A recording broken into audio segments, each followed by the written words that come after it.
I'm enjoying myself more, right? And I think we all just need to enjoy life a little bit more. Life is beautiful, isn't it? Right? Life is great, man. Yeah, you know, I'm having fun. I'm doing pot. Telling jokes.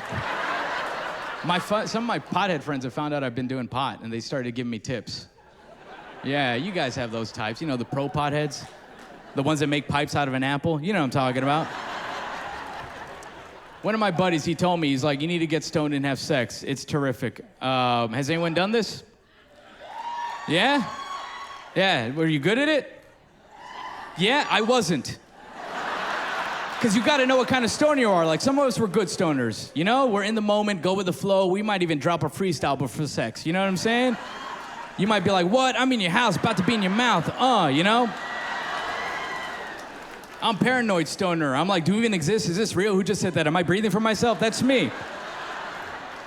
You know, right? When you get too high, you gotta walk away from everybody, right? You ever have that? You're just like, oh, give me a second. Okay, that's still real. Got it. But now I'm in a place in my life where I want to check things off a bucket list, right? So I wanted to get stoned and have sex. So I took an edible, and when it hit, I told the girl, I was like, let's get in there. Yeah, because you're not smooth stone. Luckily, she got the hint. We started going to the bedroom, right? And as we're walking in the bedroom, I was in my head just planning. I was like, okay, Nick, you're going to have a game plan. Don't go in there not knowing what you're going to do, all right? Yeah, you're going to have American-style sex. Very patriotic, eye contact, missionary to the rhythm of a John Philip Sousa march. Okay, just dun, dun, dun, dun, dun, dun, dun, dun. Just knock it out in rhythm, right? Because that's where men mess up. We get off rhythm. You just gotta stay with that, okay? Just stay in rhythm, especially if she's about to finish. Just stay in that 1 and 2 and 1 and 2, okay? Because every man just starts speeding up like, oh, she likes that? Okay, here we go, and you start jazzing it up. And then you remind her that you're there. Just stay in that 1 and 2 and 1, and she's not even thinking about you anymore. She's gone. She's riding a unicorn, just enjoying herself.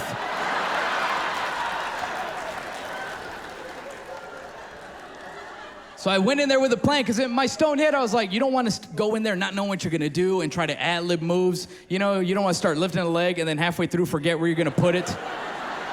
Because that is so disappointing to a girl, like, oh my God, for real? Oh, never mind, back down.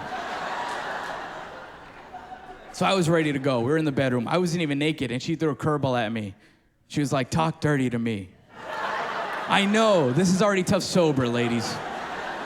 You know how hard that is for your man when you tell him, we have a debate in our head. We're just like, how dirty can I get?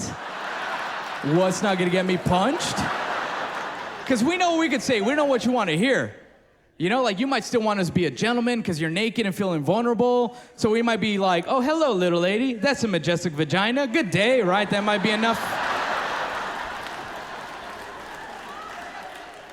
Some women don't mind the porno talk. You know what I'm talking about, right?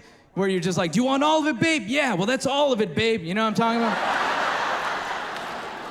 There's no end scene to these credits. That's the entire movie.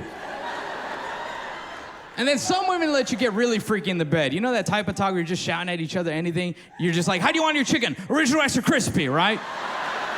And she just goes with it, extra crispy with waffle fries. You're like, here comes a sweet tea, babe. You know what I'm talking about?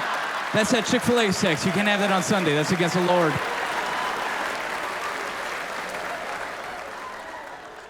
So she said, talk dirty to me. I didn't know what to say. The first phrase that popped up in my stone head was, who's your daddy? I know. Not the best line ever. Luckily, I was stoned. Because this is what my head did with it. My head was like, who's your daddy? Who is your father? Is your father okay? Have you spoken to your dad a while? Where's your dad right now? So what I finally ended up saying was, you better call your dad after this.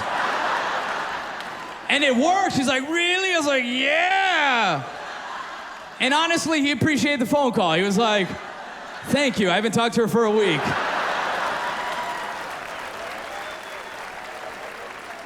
The craziest thing a girl ever asked me to do in a bedroom was be mean to her. I know. She's like, say something mean to me. That's what she said. Has anyone ever had that? No, it's weird, right? She was just like, come on, say something mean. So I did.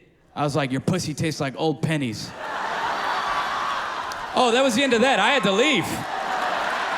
She was like, I meant call me a bitch. I was like, oh, I'm sorry. I thought you wanted constructive criticism. All right.